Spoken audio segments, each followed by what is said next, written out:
Corey Williams, a.k.a. C Murder, Homicide, 187, the Silver Surfer, a.k.a. the most hated player in New York City. This is my spotlight.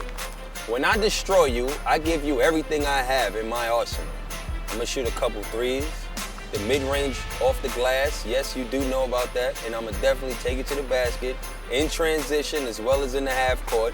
You might get a dunk or two, and I'm gonna hit my free throws. That's gonna equal to 30, 40, and if I'm really rolling, 50 plus.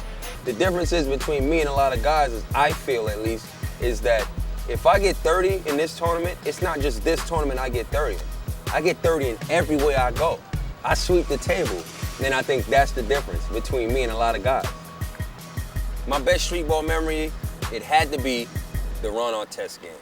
Simply because he's the NBA Defensive Player of the Year. They brought him out there for me. For me. No one, that has never happened to anyone.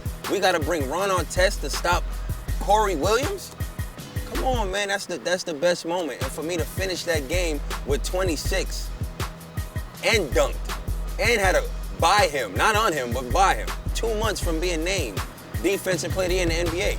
They had to send help for him.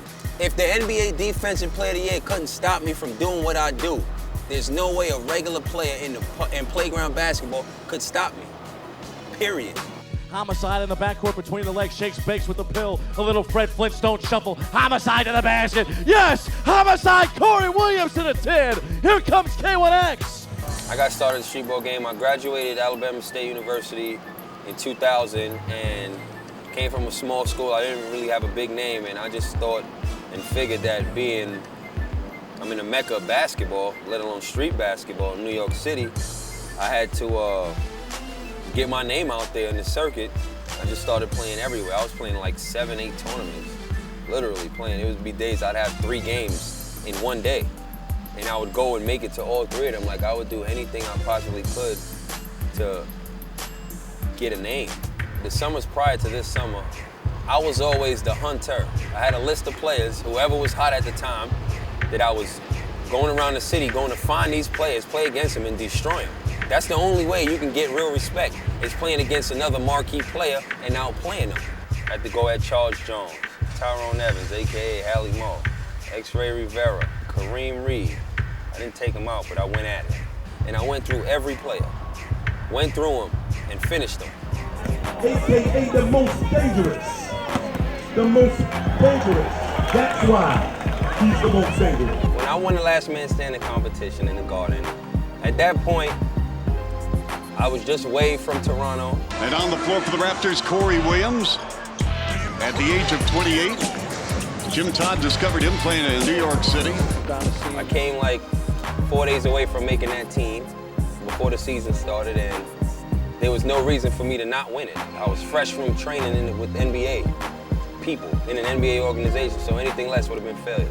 The last man standing, the one-on-one basketball tournament in New York. This kid won it last year, Corey Williams. So he has no problems. You know, those Bronx guys can really get to the bucket.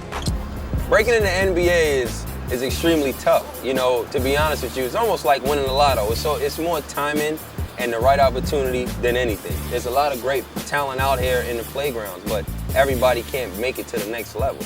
It's extremely hard. I just came back from Vegas with the Golden State Warriors, and it was all right. It didn't really go the way I wanted it to go, but at the end of the day, I can't control that.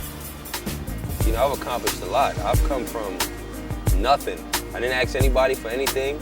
You know, I worked my behind off to get where I'm at, and I signed a signature shoe deal with this company, Kicks, K1X. I have my shoes coming out called the 187s, and all of this was because of simple domination of street basketball the last couple of years. At the end of the day, whether you like me or not, you respected what I did. That's it. Corey Williams, a.k.a. C Murder, Homicide, 187, the Silver Surfer, a.k.a.